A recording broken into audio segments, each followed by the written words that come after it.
we fill the room, and we're pleased to see a lot of friends and faces here tonight. I'm David Buchek. I'm one of the board members of Houston Mod. My fellow board members around the room, we're wearing a little orange and white tag.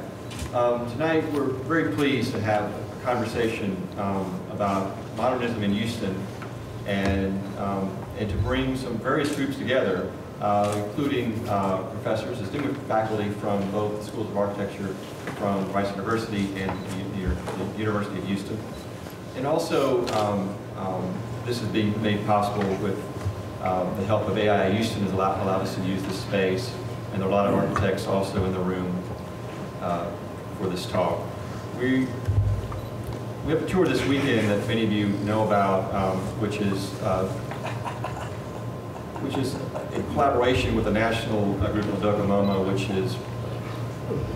has a tour to express why modern buildings were built, why they matter, why they should be preserved, and the ideas behind those buildings, which they call the modern movement. And tonight, we want to talk about some of those ideas about the modern movement, and there were different ideas as well, and we'll hear about that. We have some very distinguished guests that are members of faculty members, current and in some cases past, of Rice and U of H. And before you are actually professors and students at the table. And tonight I'd like to introduce one of my former teachers, Rafael Longoria with the University of Houston, who will be our moderator for tonight's talk. And I hope that we use this opportunity to learn something about modernism, what has happened, and where we're going today, and what tomorrow may look like. Thank you. Thank you, David.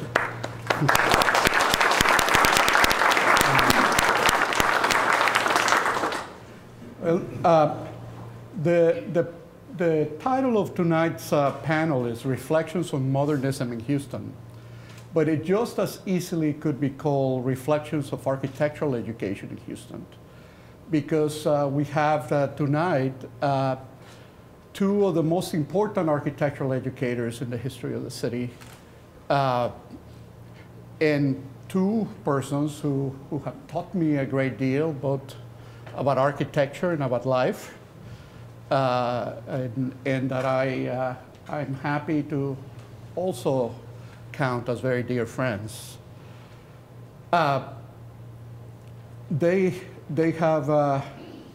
have each left an indelible mark on both of the city schools of architecture, and we don't often think about how we're lucky to have two accredited architecture programs in the city. I mean, it is a privilege that we share with just a handful of other American cities, and the dynamism and dialogue that comes about from having to schools, to faculties, to sets of programs that just really enrich the life of the city, and hopefully make the built environment of the city better through that dialogue. I have asked Danny Samuels, who is a professor in the practice of architecture at Rice University and director of the Rice Building Workshop, and following up on David's comments, my second-year design teacher, to introduce his teacher, Anderson Todd. Okay, so this is it? I go now? Do I have to, So do I have to stand? No, you sit. There is no remote, so we're going, this is hands-on. Well, stand over here so you get in the picture. I'm going to do,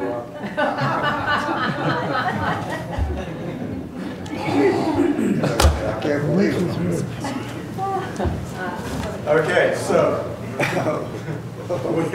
we were asked not to come here to praise these men and not to bury them either, but to talk about buildings. But you know, with two guys as colorful as these two are, it's hard to separate the stories from the buildings. And when I thought about it, I could talk for 3 hours of just stories that I know about Andy Todd, and that's not even very many stories at all. And on the way up here, I asked him, well, where did you come from before you were at Princeton and at Rice? So it took about half an hour and many diversions to get through this whole story of your childhood, which was extremely interesting. So, I mean, it's a good thing this is an ongoing celebration because there is so much to say. But really, we're not going to talk about, I'm not going to explain how this shot of Andy Todd at 16 years old, about to take a nosedive off a cow, occurred. We'll just jump right to the time when I knew Andy, in his early days of teaching, with a cigar in his hand. You notice the cigar. In any case, he had a colorful childhood. He just told me he had a football letter at Princeton. He wrestled at Princeton, and he had Labattu at Princeton, and somehow he ended up at Rice, and has been ever since, much to our delight. But I'm only going to talk about a few of the buildings. I mean, there are a few buildings, but there are many stories. But I only have 3 minutes, or 4 minutes. I think they passed on it. So, I love this. Thank you, Stephen Fox, for providing these historic images of an open plan for a family man. And here is Professor Todd coming into his first house at Shadow Lawn. I'm still wearing the same suit. I remember when I was a freshman and I came to Rice, we had a party at your house, and it's like that floor plan is imprinted in my brain. I mean, I know that, you know, without even looking at it, I know my way around that house, at least the front part of it. And here he is, you know, holding for it, spaced out. So his first house, Shadow Lawn, for himself. We must not forget about his public buildings too. The fire station, also done with the same crisp detailing. The Superior Oil Company. General Tackett. Pardon? With General Tackett. There you go. Todd Tackett. Thank you. But, you know, I think that the buildings were always the kind of didactic research for teaching, both teaching himself and teaching us. And, you know, if there was anything we learned from Andy in all those years, and actually, you know, I only had you for a few projects. I had you for Wine, Women, and Song. I had you for, well, of course, the Courtyard House. It was, the other word was sin. Sin, yes. Wine, Women, Song was one first-year problem, and sin was the second problem. There was the obsession with getting everything perfect. Persnickety. Persnickety, yes. That's what Peter Pavlovitro calls it. I don't think it's, well, maybe persnickety. That's good. That's better than obsession. I like that. Okay. Everything relates to the detail. The detail projects up to the building, the detail to the detail to the whole to the context. Everything is about jumping up in scale and about understanding what's going on at that scale. How about that? That was the detail for this, I think. But this kind of persnickety concern that everything fits together, everything works, everything is studied. His current house. There are 4 courtyard houses, right? There's 3 with brick, and then there's one in Winter Lake, which is for Ann Wales' house, which is building on the perimeter wall, high wall, higher than it has to be. It's a parapet. You can hide behind all the air just with cords to drop into it. There you go. It's probably Okay, so the you only described that. building like this done in the United States recently. It should be looked at as an idea, not for laptop, but just an idea of building mansions to the borderline. And then, this is an outstanding idea. But you guys know, you other students know that the courtyard house was always the tool of investigation and looking at it in all of its kind of various, a type of house that is not common in Houston, but has been well explored by Andy Todd.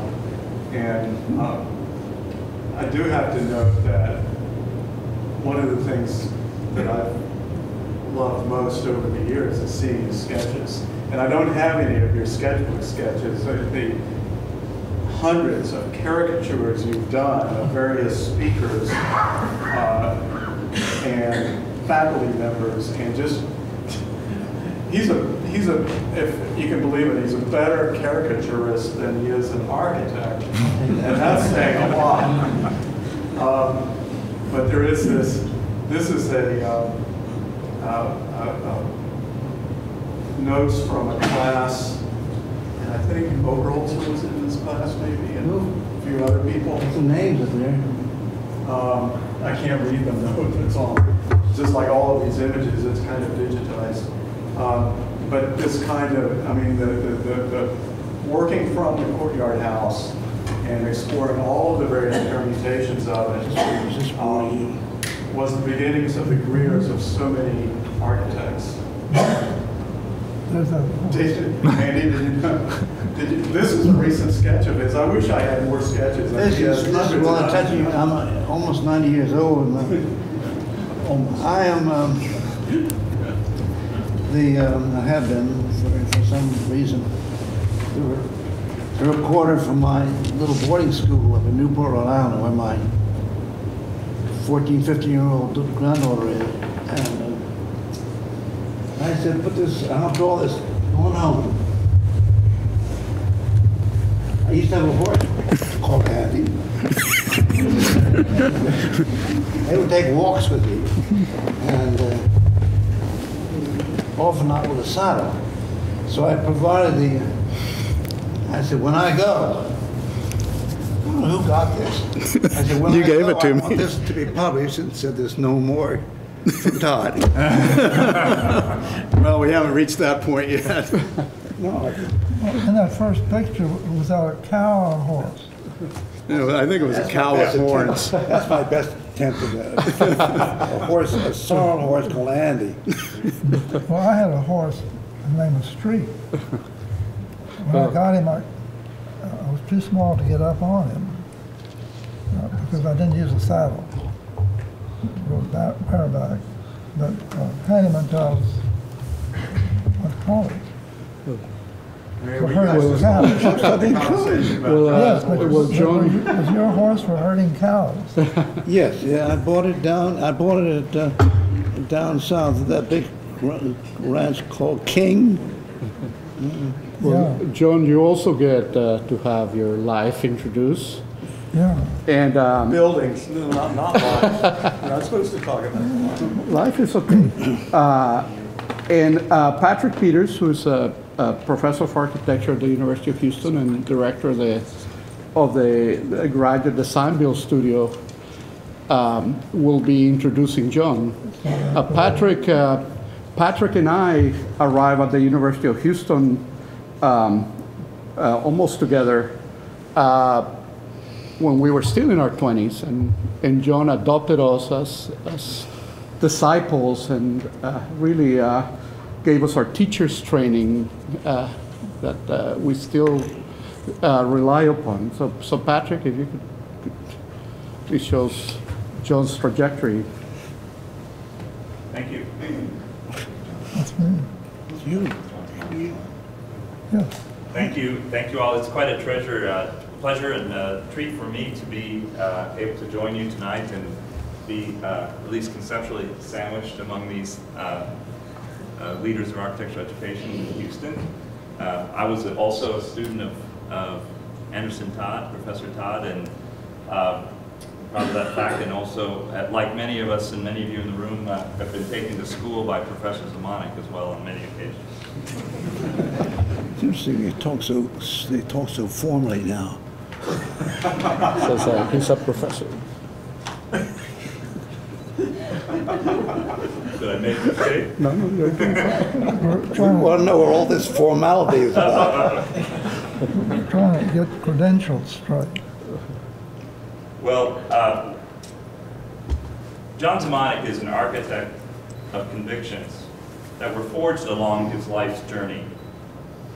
He was born the youngest of 12 children to a farming family of Czech immigrants. Zemanek's time on his family's farm was formative, deeply formative. Today we find him still engaged in the search for that resonance between straightforward building and an unassuming accommodation of human needs that he found there so often on the rural farmsteads. Upon arrival in Galveston, the family first settled in Sunnyside, Texas, in Waller County, before relocating to Fort Bend County, where Richmond, Texas, I've learned that recently, was a cultural hub. An early education built self-reliance and ultimately yielded a Bachelor of Science in Architecture degree in 1943, involving him in the studies at Texas A&M University, which was split between developing formable drawing skills also and an acquisition of principles and language of modern architecture. It was here he came under the influence of William Caudill and his pioneering research into climate-responsive design, especially incorporating natural lighting and ventilation.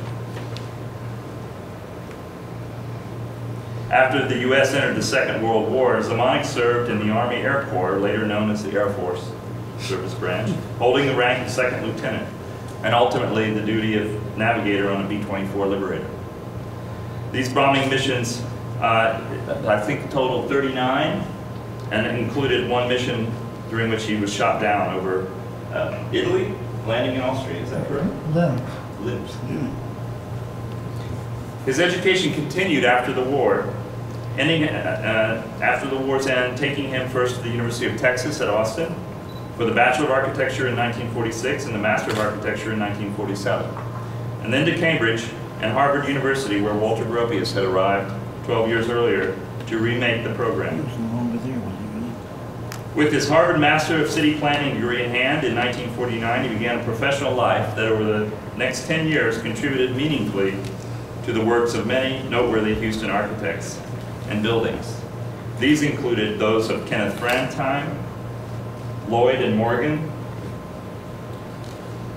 Pierce and Pierce, and Donald Bartholomew.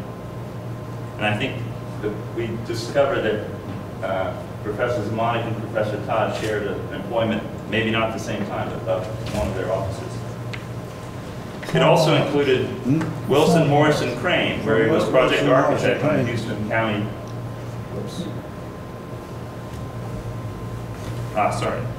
Where he was project architect for the Houston Harris County Dome Stadium, or the Astrodome. However, the professional experience that left perhaps the most indelible imprint, and lasts to this day, was his work for Antonin Raymond in Tokyo from 1951 to 52, and his service as project architect advisor for the government of Pakistan and the service of the U.S. Department of State from 1955 to 57. This time, in a series of dutiful study trips throughout Asia, exposed him to the environments that resonated with Zemanek's native Texas sensibilities.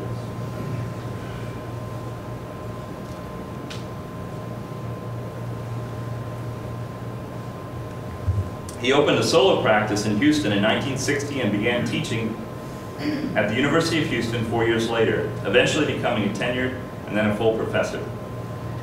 Over his nearly 50 years, and it is almost 50, years of teaching, he has lectured and conducted studios with the central objective to empower young architects to pursue architecture as an instrument of social betterment. This is I'd like to thank Stephen James who brought this to my attention, but this is an article documenting what John had described to me before. It's a whole series of reactions and student disruptions. The article is actually describing what was happening in the United States, across the country, at schools, leading schools across the country. Students were in an uproar about what was happening, both within their country and within their schools. The University of Houston is mentioned in this article over 4 pages, at least 4 times. There was a series of activities. The students were disrupting what was taking place in the school because they were reacting against the decision-making of the dean. I think over the course of time, 2 deans and a senior vice president resigned. And one of the measures that they were willing to go to was to create this stencil that was used to create a sign of protest on the. I'm not sure where this was painted. Was it on the window building? This was stenciled by Joe Mashburn. Yes, by Joe Mashburn. And the stencil was cut out by somebody who was. Might be someone in this room. But so the University of Houston at that time was participating not only in the intellectual intellectual life of the architectural discussion, but also in the kind of public discourse about the freedoms and rights to be found in the United States. One of the projects that John led was the Youth Hope Center. It was a studio. It was an early design build exercise, and the project took the students through the process in 1 semester. I think it was a 4th-year studio, undergraduate studio, to collaboratively design and then execute the design for a park in a disused, basically an abandoned lot in a predominantly African-American neighborhood. Was it in the 3rd ward? So it's in the 5th ward. And this photograph, I skipped over,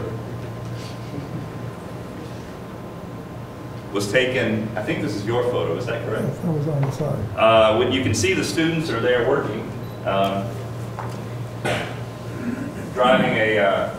operating a 2-man auger to drill post holes for these probably railroad ties set up on end, and gives you the kind of nature of the challenge of working in this environment.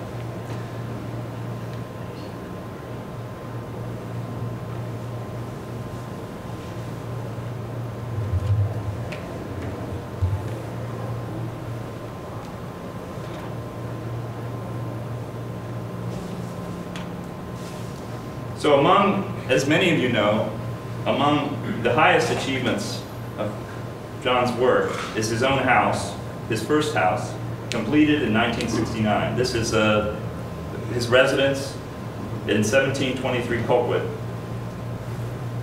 in the Montrose area. This was later owned by D. Mashburn and now is owned by Mr. Stroud from the Mill Collection.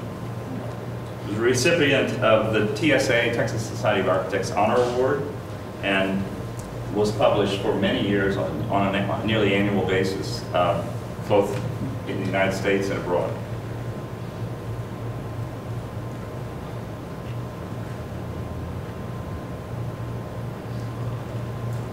Another seminal work completed by Professor Zemanek is the 3H Services Center in the Bordersville neighborhood. It's a neighborhood, as I understand it, that is it in the Tamina part of Houston? Tamina, does that sound familiar? Bordersville is what I know it as. Near Intercontinental. Near Intercontinental Airport. It's a place where the residents had no running water, or generally they were inside the city limits, but generally had no city services. The project was a torturous journey, from my understanding, but allowed Professor Zemanek to put in practice those ideals that he'd been preaching from the teacher's podium for many years. This was recognized certainly by the residents, but also by the architectural community, earning not only an AIA Houston award, honor award, but also a TSA honor award, Texas Society of Architects, and then also a national AIA honor award in 1978, and a Bartlett Award for a presidential citation from the Committee for the Handicapped. That year, the National AIA Award, Honor Award, was one of 8 awards to Texas architects since the beginning of the program in 1949. As with all of this work, the material palette is modest.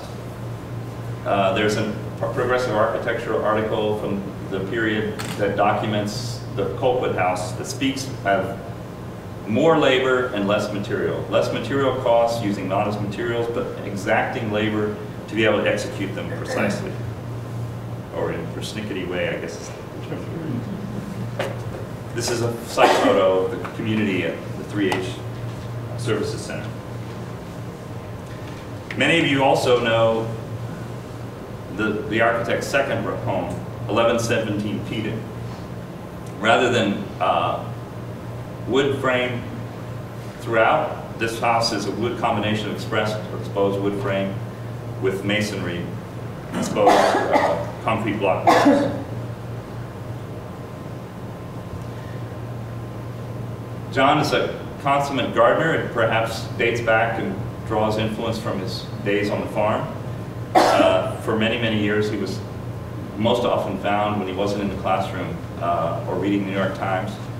He would be found in the garden doing his work.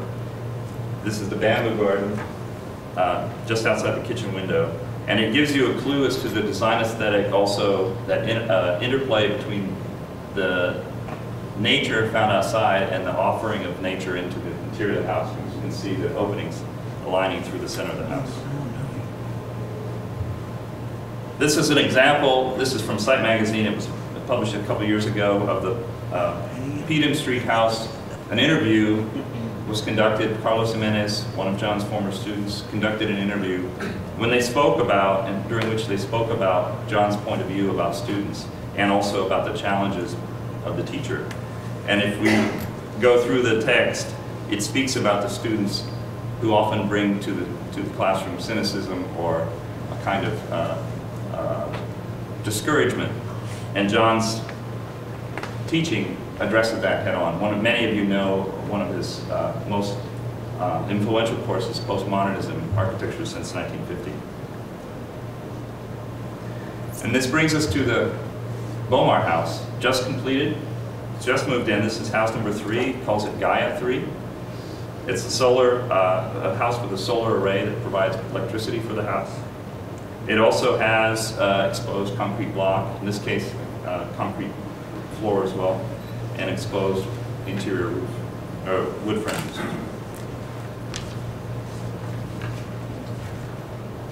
And I think they have something to say, so I'll stop. Thank you. I think you said it all. I think we can switch the lights on now and turn the projectors off. Well,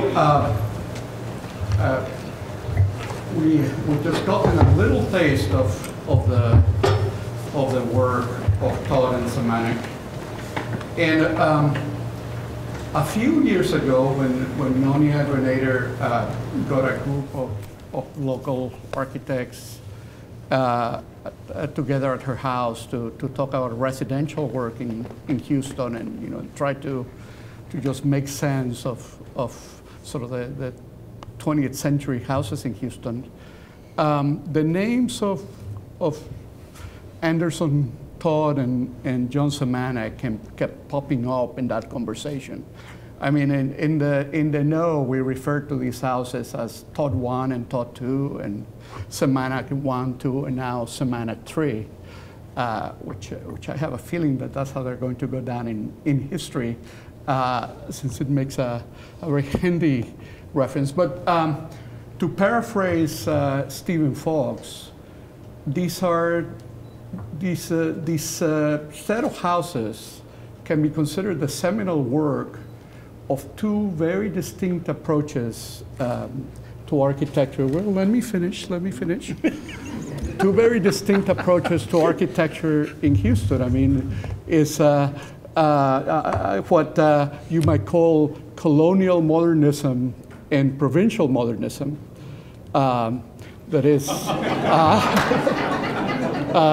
That is strains of modernism that either connect to the great capitals of architecture or attempt to draw an architecture from the local soil.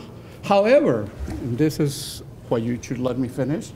However, I have learned to be patient and humble like you. I have become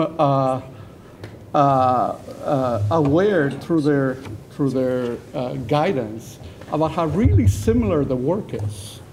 I mean, these are two architects who are not only masters of the architectural detail, not as a fetishistic decoration, but as something that profoundly makes sense. But also two architects whose work is a lesson on modular construction.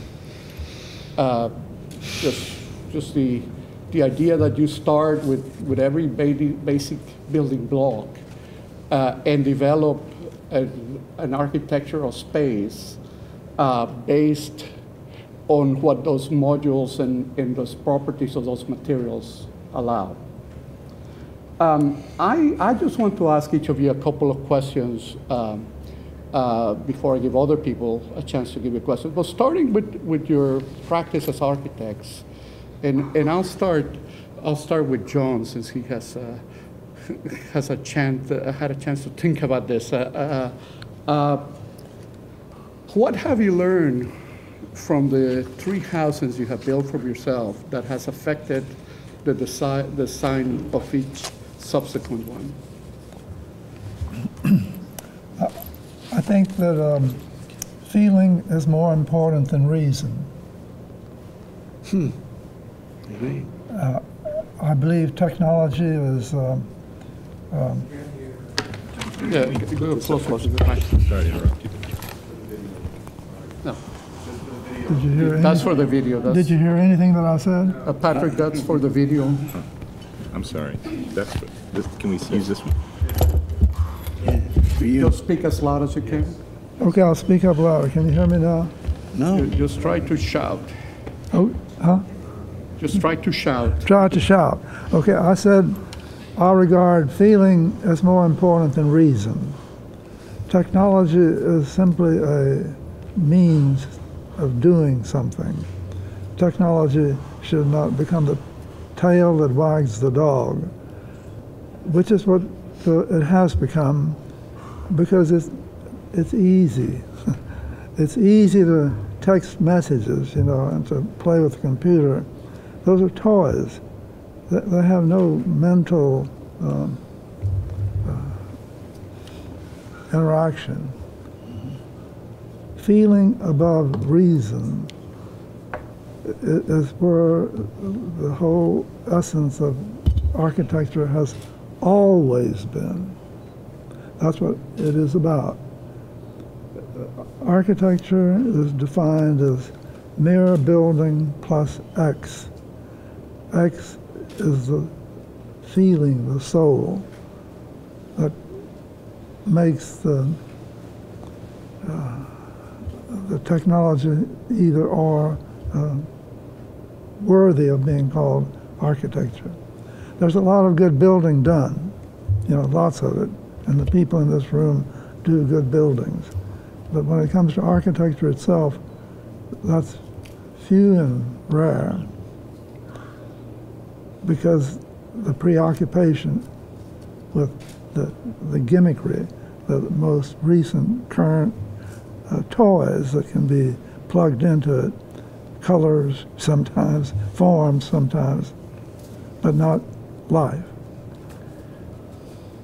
Architecture, as Frank Lloyd Wright defined it, It's building plus life. Architecture is not about architecture. It's about life.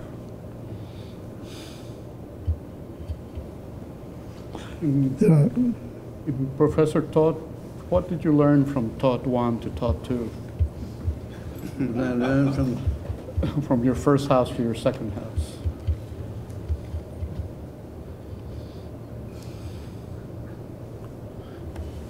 Are you talking about the house on, From Shadowland Circle to Bolsover?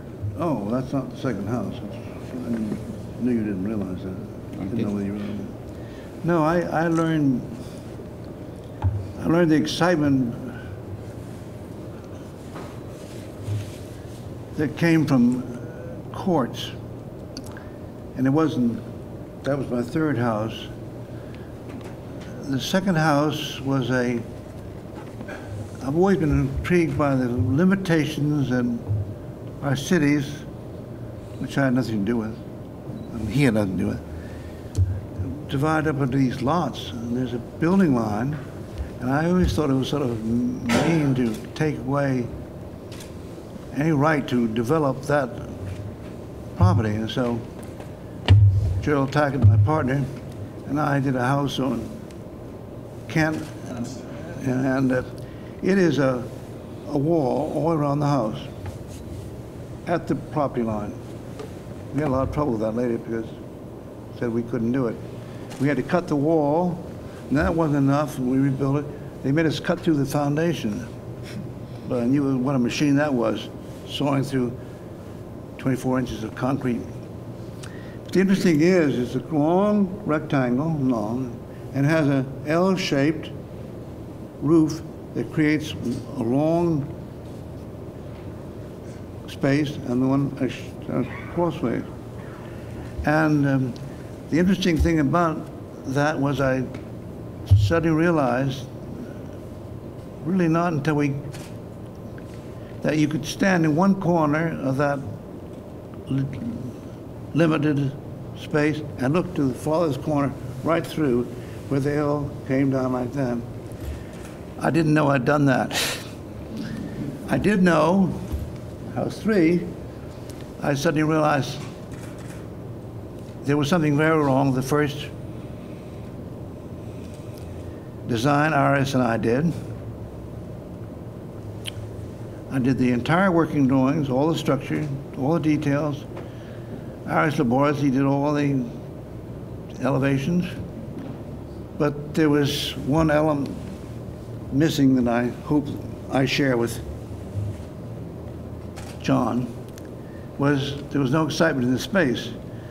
So I don't think many of you have done this in your life, but I had thrown out several completed sets, ready to go to contract. One did, in fact, because they lacked something. And it was that one quality, this intangible nothingness, this world of no straight lines, but there are straight lines, unendingness, but there are ends like walls and courtyards. So we started all over again, and I think I can stand where I go out from the garage, and I have a 65-foot vista from there to the front wall, and I find that very exciting. I walk into that house every day. I get excited. Everybody that walks into that house ultimately will comment on this. It's not extraordinary. There is something John and I share, just quality of space, as the end of all what we do. And I share with him something. I'm going to leave the comment. I'm so pleased.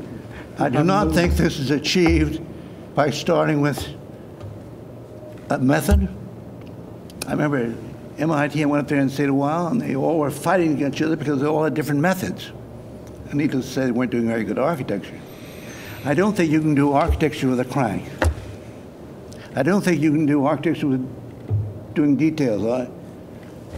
I can't compare it to my partner, Mr. Tackett, but I do believe, just as Gropius thought, the same essential idea goes from chair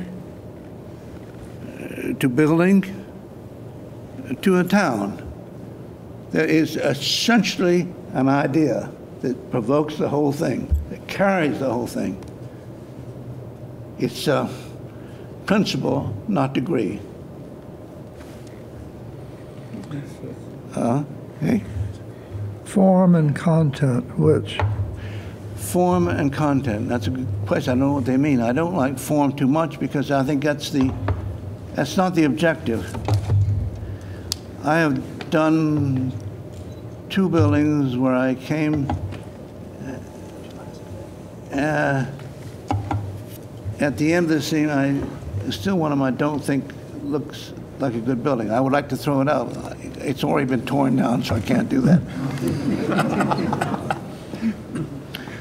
But that's the end point. I am a great believer in, just to take a little line from John, how you start.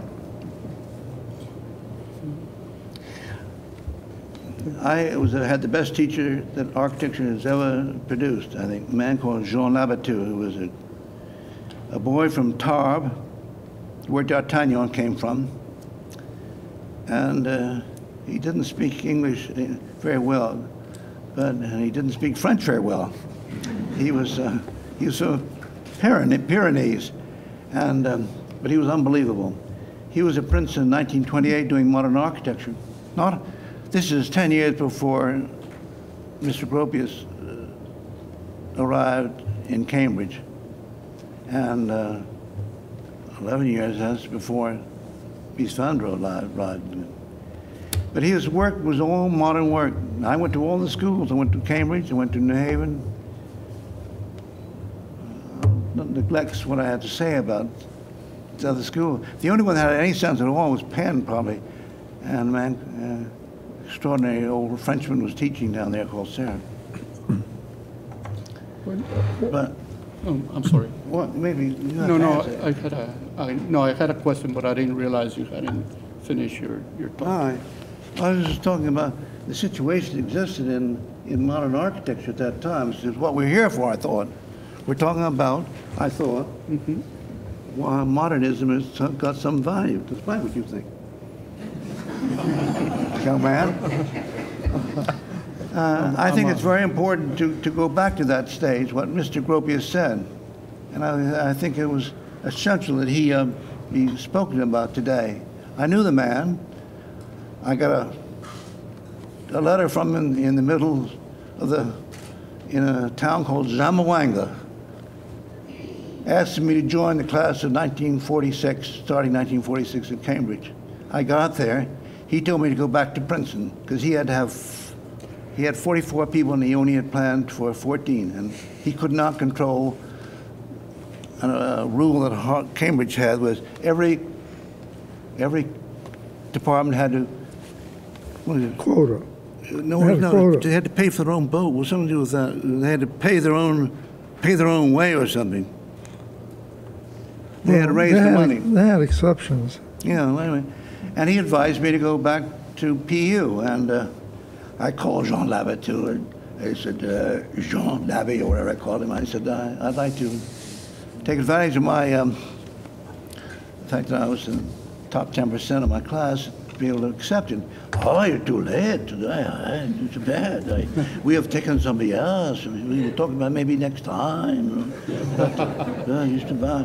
I said, well, Labby, I'm sorry. I wouldn't have bothered you, but I just last evening with my father, he called on Mr. Gropius, and he said, he suggested I go back to study with you. Oh, he did? He said that? Dr. Gropius said that? My gosh. Well, be here on the 21st of October. Or September, whatever it was. The French ego came out and just bubbled out. So that's why. But I think a lot of this is coming down to is where we all start. I think John and I agree on too many things to have much of a conversation there, but I think it was both of us agree that what is our responsibility? I never intended to be a teacher. I don't understand it, how it ever happened. A lot of people have an idea about it, but I really think our job is to prepare young people to function usefully, effectively, and we hope rewardingly as architects. And I think we can best function, I say this quite, because I wear this badge every now and then, not often, but I wore it tonight. We can best function as a profession. So in a large self-betterment, or that's the way I look at it, betterment society, where society is the main beneficiary. Now, John and I have built houses, and we have the opportunity to build big buildings. I've done one or two with my former partner, but there's a limit on how much you can do when you're teaching in school. However, there's so many aspects of building a house that engender everything that is life. As not only Frank Lloyd Wright, but as John says, that a house can be very bad, you know. I told you, designed and actually drawn 2 houses, one for the Chatillon house and one for the Balser house, which I have, if anybody would like to see something interesting, they're not so bad, but they're no good. It's no good. And even with the help of Iris, the second one was no good. I think that, as John and I do feel we try to foster good values and comprehensive training and goes into it. And I think we think about design in a very creative, enlarging way. And it can only enlarge by the work of an individual. That's you and you and you and even you rascal, you. Merwin, that was the person I was speaking to. I call my second grandchild a wretch. I won't tell you what I call Merwin. I think I called the same thing. Do I have your permission to ask Professor Zemanek a question? Yes, absolutely. I knew I was running on too long. I never said that. What I think Andy's talking about is these continuous choices that you have to make. You have those that you've already made, and you can use those as a guideline to the next or future choices. And after I finished my second house, I had a choice. I had a choice between a Mercedes-Benz and solar panels, and I took solar panels. Now, I was very taken by your insight that emotion is more important than reason when doing architecture. What would your teachers have said about that, speaking of? Whom are you asking, Mr.? This is a question for John, because that was his. Is he always going to go first? Oh, he's older. Are you older than I am? You're 90? Not Couldn't yet. be. You don't look. Behave. You're getting too raucous. Brash. What was the question? The question was. We're really entertainers, don't you understand that? What would your teachers have said of this insight that emotion is more important than reason when doing architecture?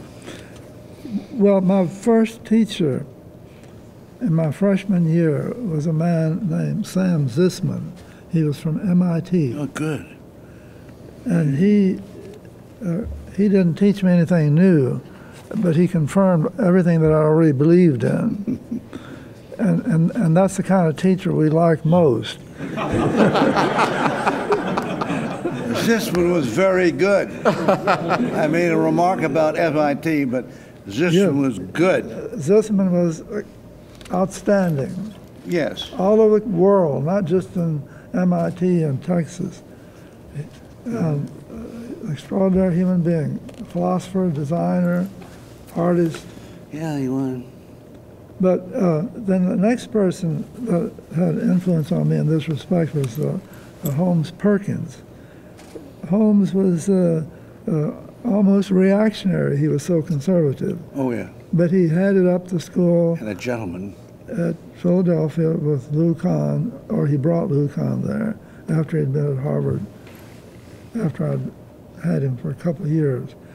He was he was the kind of a person who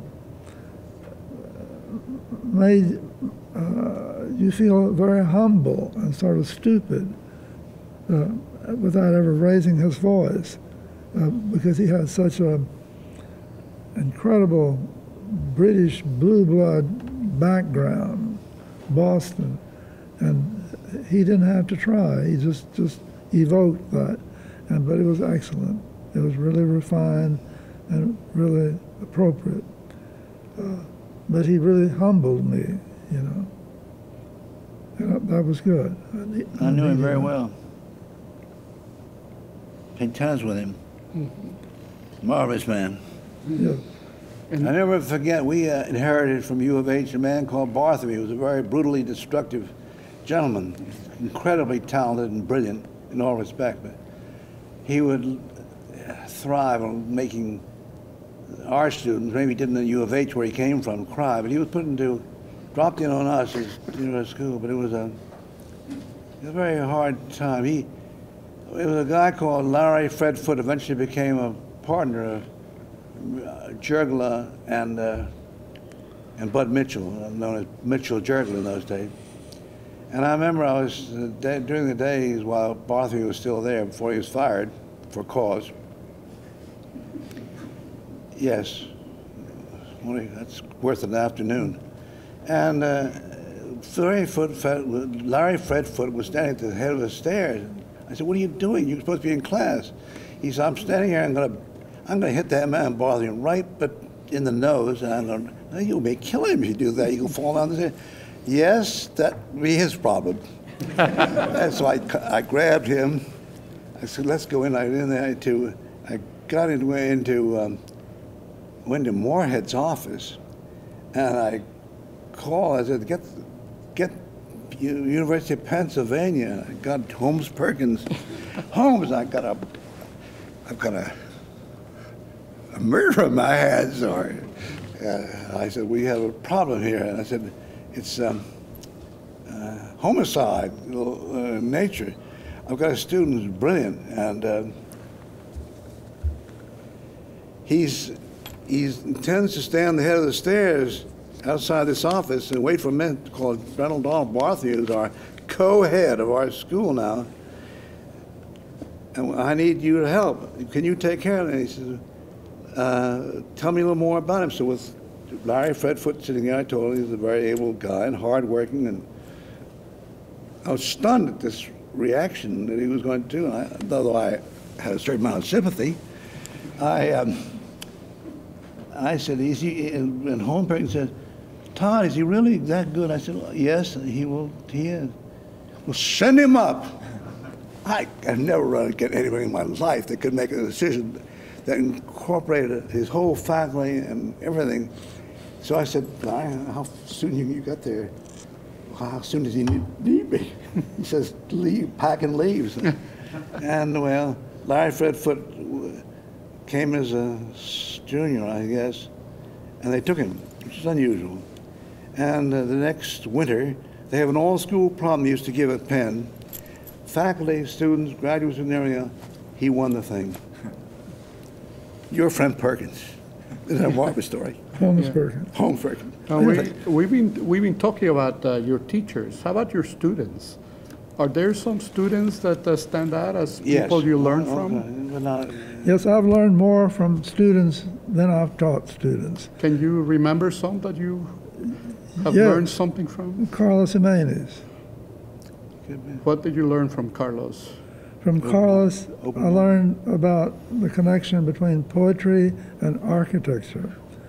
He was like a third or fourth year student. He invited me over for lunch at 3 o'clock in the afternoon. And he sat there and read poems and fixed food and drank beer.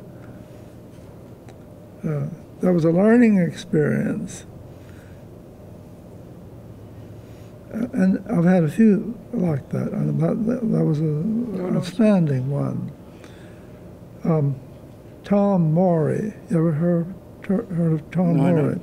Tom Morey was principal in South Coast, that revolutionary group at U of H during the Vietnam War, and he went to California.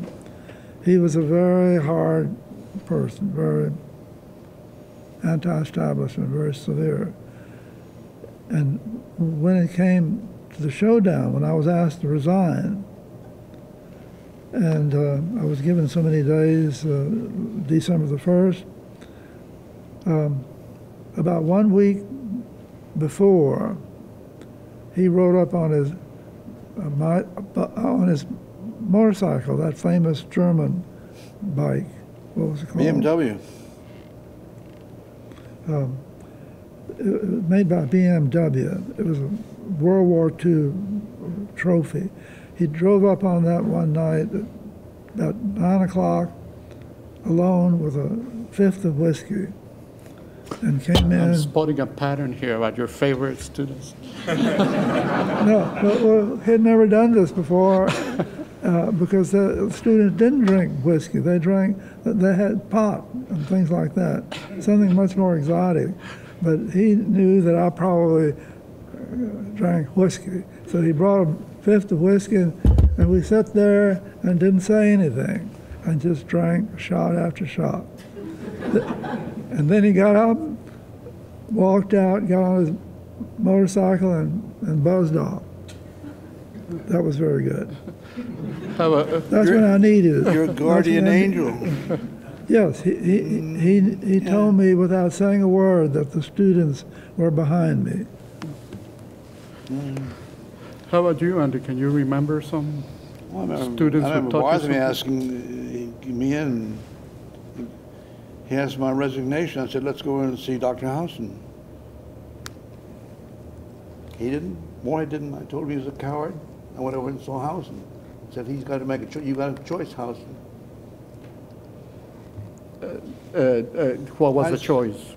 Well, Mr. Bartholomew was fired for cause. It gave me great pleasure. I had to talk about something that I want to say the same thing as John says a different way. I studied under probably, as I said, the most remarkable teacher. Certainly, Gropius was the greatest educator. I think, but Labatut had to be the greatest teacher. The thing that he taught us was that it all had to come from you, eventually, and that came out was a process of creativity. I don't know if I'm going to say this right, but it was very much a matter of the imagination eventually, or beginning and end. I am a great believer, and I wish that my former student, and I bought a book here. Here it is. I noticed that Patrick, what is Patrick Peter's middle name? It's Allen. Is it? Yes. And I'll even tell you what the mark he got. I don't wish you wouldn't. I want to. Tell us. I think it was It an says we write incomplete. history to Actually. fill our needs and suit our purposes. The client today, I said this already, is then in Gropius's time was society, meeting society's needs, or what society thinks it needs. That was Gropius. But I really go back to Labatut's fantastic man, maybe a quality of John, of Jimenez, pulling out. It was imagination, and you started with very intangible ideas. And that's when I started to work, and people say I'm Misesian. Well, I don't think Mies ever had much trouble with architecture that I had. It starts in a big mess, a mess. It goes here, it goes there, but I'm always come back to something, a highway that I know I've got to go down, and gradually I've got to go down to, Labatut, for instance, said, when you're building a town, the same problem is you can put it on a fingernail, the idea. And you detail the window, you can put it on a fingernail. And somehow or other, you got to jump, which my friend Bob Venturi would not do. He'd fall back on the springboard, but he never jumped off the board. He always went to the past for inspiration and ideas.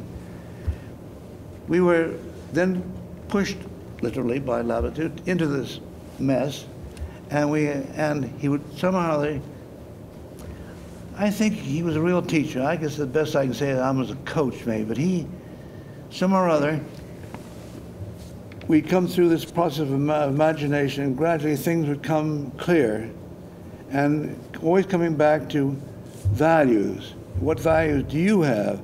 How do they do, what kinship do, what principles they have? And then there was something called creative forgetfulness he talked about, and he talked about, then he'd throw back to something like Nantes, or these crazy places, or Chartres, I never even knew about really, or Saint-Quentin, or he'd throw all over the world. But eventually, you came to very clear, clarity, clarity, clarity. The clarity and power of the idea was stronger than the design. And we ended up, you hold your water, and the main thing I'd like to pass on to you, I don't know whether any of you read Karl Popper. He's dead now, born about 1900. He wrote a marvelous book that Peter Rowe, one of my students, gave me. I'm going to talk about Peter in a minute. So There's the answer about the It's very important, really, and this is important stuff for any architect. I know that one. He was a teacher at Rice once, the Vista. Am I right? You're talking about Peter Rowe. No, I'm talking about this guy sitting in the room. Anyway,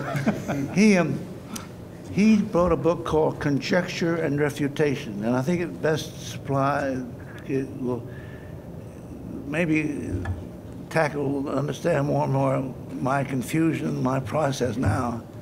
You pose something by poetry, imagination, God knows where it comes from. Imagination, where does it come from? It's, and then you flounder around, you find it clear, and then you look at it, and that's the refutation. Does it meet the standards? And there's the thing that's hard. A lot of people just don't, after they reach that stage, simply don't have the guts to start over again. Because it comes down to that. And he doesn't have the clarity. But I agree actually completely with John. It's an emotional, if you want to call it emotion, but it's intangible, and it's imagination. I've never clearly said this, I don't guess very well, but Peter Rowe introduced me to Mr. Popper's book, and it wasn't surprising that Peter Rowe, who almost from the time he arrived at Rice was almost a member of the faculty, and it's not surprising that eventually he became the running the graduate school design at Cambridge.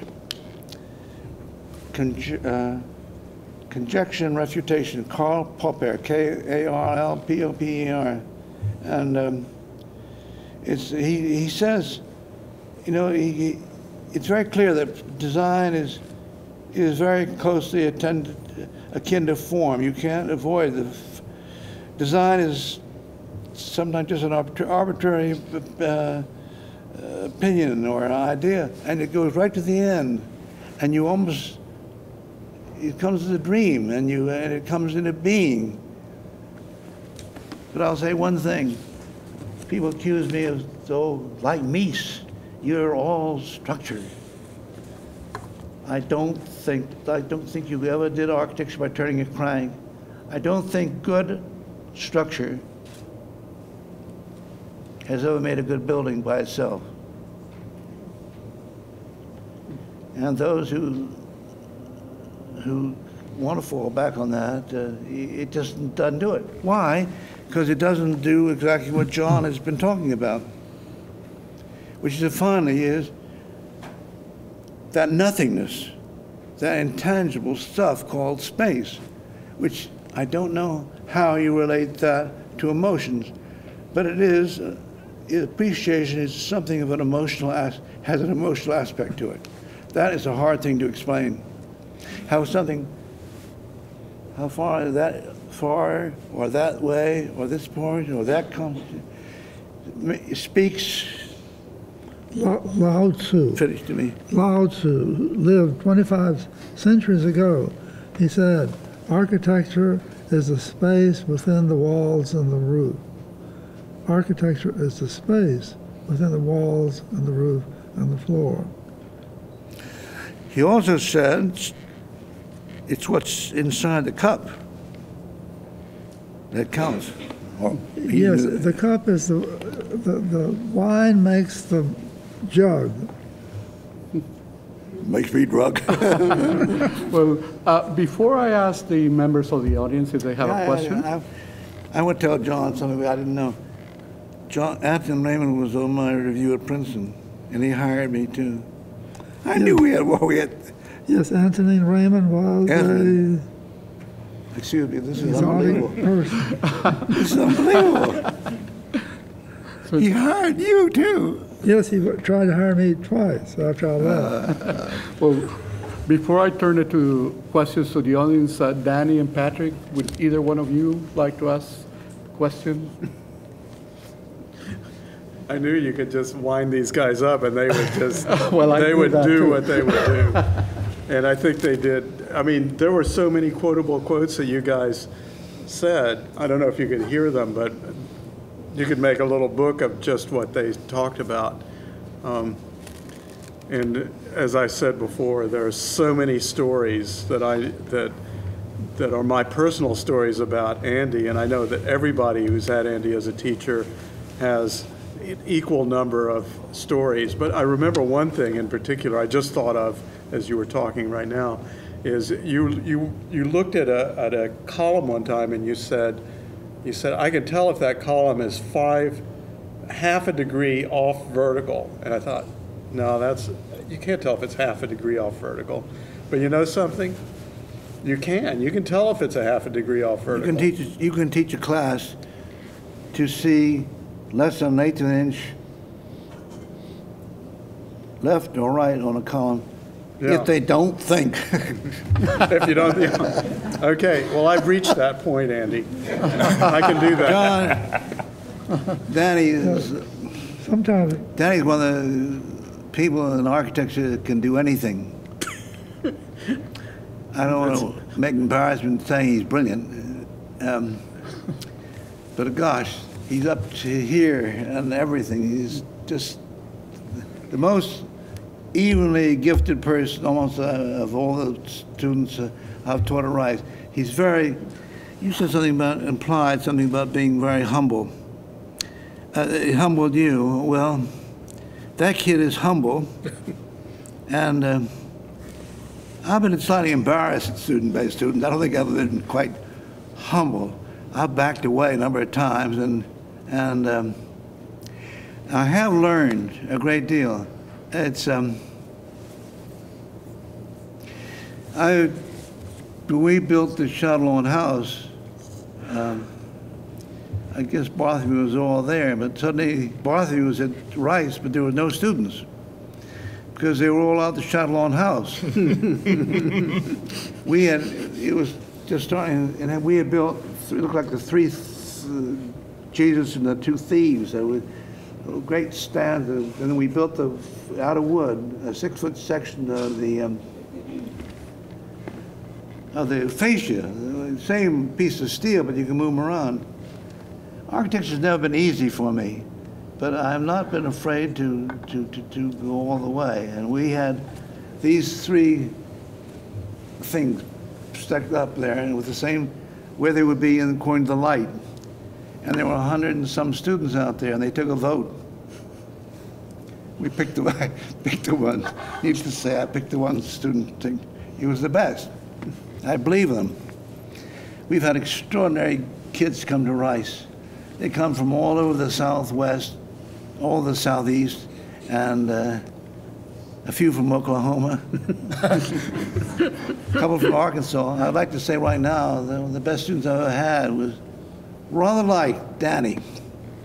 was a guy called Jones, Fay Jones. And needless to say, he got the gold medal and things that Frank Lloyd Wright got, Mies van Roo got, and a few others. And I inherited him because William Ward Watkin went through a glass door, fell down on the knee and cracked his knee and got an infection, and they wrapped it up, and then they put a cast on, and then he got more infection. They opened it up and put the cast back on again. 6 days later, he was dead.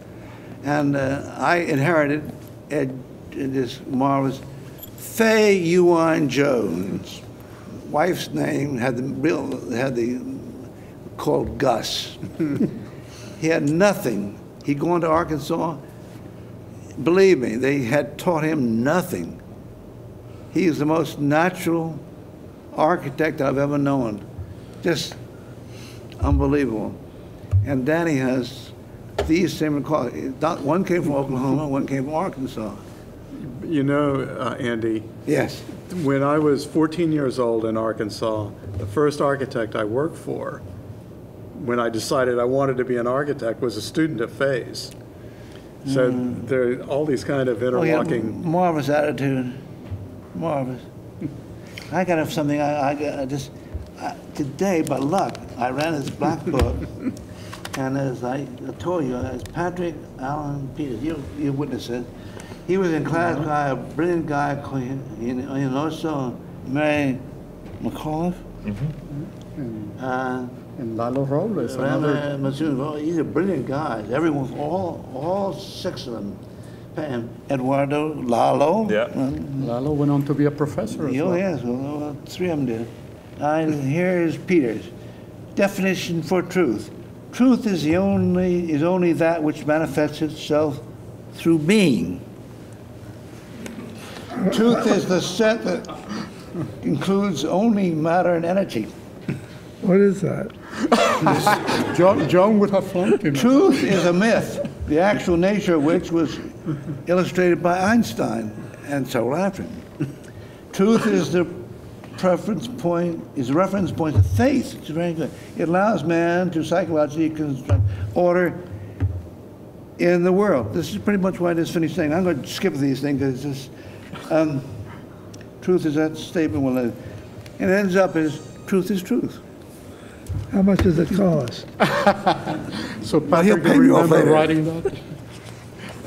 This is a funny book. Any questions or comments you'd like to make before I turn this to the audience for questions? They don't John? Are you talking to me? I was talking to Patrick, but if you have something you'd like to say, Yeah, I do have a final. please do. Oh, the other thing he said, truth is essentially maybe cruel. How about that one? So it is. Well, there is something above the truth, and that's called sublime. Is this a song? Sublime. It's neither ugly or beautiful. Truthful. That's good. It's neutral. And I think Gropius thought it was neutral. On that note, would anyone like to ask a question? Yes, some questions. Yes, Peter. Well, it's a little bit of a fun question, but I've been in both of their houses. I haven't been in all of their houses yet. But I'd like to hear maybe a story or an observation from each of you about your garden space or your courtyard space. What do you say? Garden space. What do you want us to talk about? Your garden spaces or your courtyard. You want to change the subject after we've been... No, it's not changing the subject at all. It's all part of your Thank you very much. Your realm, and I think you both treat it slightly differently. And I just want to hear a story from each of you about your gardens. Okay. Or your courtyard. Which one is first? Are you older than I You am? may be first. Are you older than I am? Okay. I'll be first. You're older. All right. My site... My site is runs north and south, and it's 50 by 100. 100 feet is along the north axis. On the east side, it's the street. which is a 30-foot street. It has a small strip of grass by the curb, and then a sidewalk, and another strip of grass, and the property line, and a wall that's 6 feet tall. And then there's a strip of grass again, and then there's a porch. All of these strips running parallel, narrow and long, 100 feet wide, and anywhere from 3 to 20 feet wide. And then the final strip is the house, which is 28 feet wide, let's say. Series of strips running north and south. On the west side is a solid wall, and from there to the east, all of these strips are, let's say, integrated visually. So looking from the west to the east, from any part of the house, north or south, there's the street. And it's also an intersection. The south has an intersection. So my house, interior space, is 100 feet plus the width of the 2 streets, which makes it pretty big. That's the garden. It's not very private, but it's a garden. What about your garden? Oh, me? Me? Well, Peter asked about both your gardens. I don't have I had a long, for many years, a beautiful photograph, that big, by that big, taken by Zemanek and given to me, of great pieces of sort of dark planting, all in white, I guess, gravel. And it hung one end of that big room, and it carried that one drawing, painting, not painting, what am I talking about? I guess a beautiful photograph, only that big, held the whole end of that large chateau, that living room is 66 feet long. It's big. I'll do myself a little thing. Mies van der Rohe walked in one day and says, "Todd, you have a noble space here." At the end of it was Zemanek's beautiful photograph. And he went over there and looked at that. That's why I remember it. And stood and stood and stood and stood. Do you remember that photograph you gave me? Somewhat. Yeah. I'll have to dig it out and show it to you. But I can never achieve something like that. But one thing I've done is I have a sense of space, I think, in the, I want to change that. So I'm going to stay with John. The most impressive architecture I've seen in my lifetime, and I've seen a lot. Rice has helped pave my way to travel abroad and elsewhere, they're going around the world. But I suppose the palace at Kyoto has to be I think I have to say that's, to me, the most satisfying. I don't know how to put it any other way. I'm not excited by it. I didn't jump and dance. I didn't sing. I didn't cry. I didn't read poetry. I sat and I moved, and I sat and moved. I never knew that I was moving. I wandered through that place like a wanderer. You know, if I say one thing about the house that Iris and I did, one said, "I like wandering through your house," which it lends itself to. And, but I started with the idea of starting with McHarg, the great teacher in Penn, and Lapetou again, always started with the garden. And then he would start to place things in it. And That is a very difficult job to make a garden. I don't think I'm very up to it. Our front court is all white gravel. And I know Iris wants the trees in there. She wants the coziness and the funniness and the shade. But I need that nothingness because I can't do it any other way. I cannot not have it. Now, as you look, people in my house, you're in white terrazzo. You look out I have a band of dark jasmine, then it goes white, then it's hedges, then it goes to light brick, then it goes to dark trees, then it's not. That's all I can do. I cannot make a garden. I'm embarrassed to say I have no way of making a garden. And everybody that comes into my house will see the barrenness of my courts. The only thing is that's not barren is in the rear court. Dear David Parsons, who taught drawing and sculpture at Rice, I don't know how he did it. I don't know. He bewildered me, but he got wonderful result. He left to Mexico and he died, where he died, and he said, at the back of my garage, there are two heads of your son David, not that big. And they were done when he did the bronze of David. Of course, David is the picture. The head of David started when he was about 3 years old. He didn't finish until he was 5, so it's got a 5 or 6-year-old face on a 2-year-old head. But that's beside the point. Well, I've got them out. They're all dirty and sort of rust-colored from the dirt.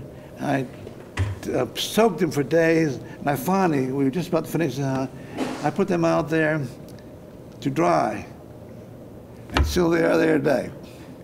There are two heads that sit in the back court, and that's all. That's as good as I can do for a court. That's good.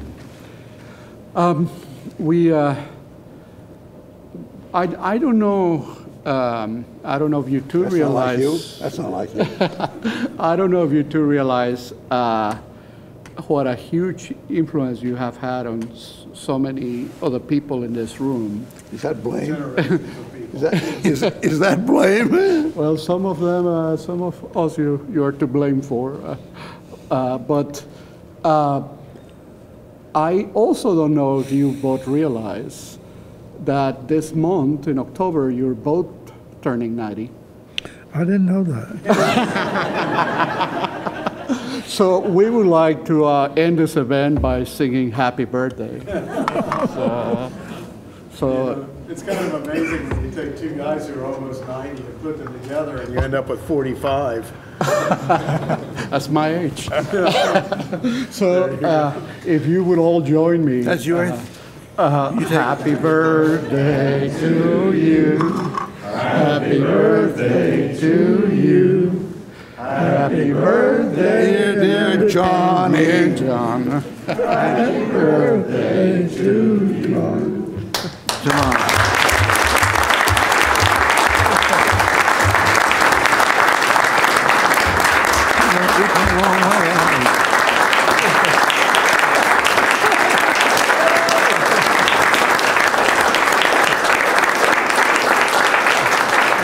You have to blow with your wish.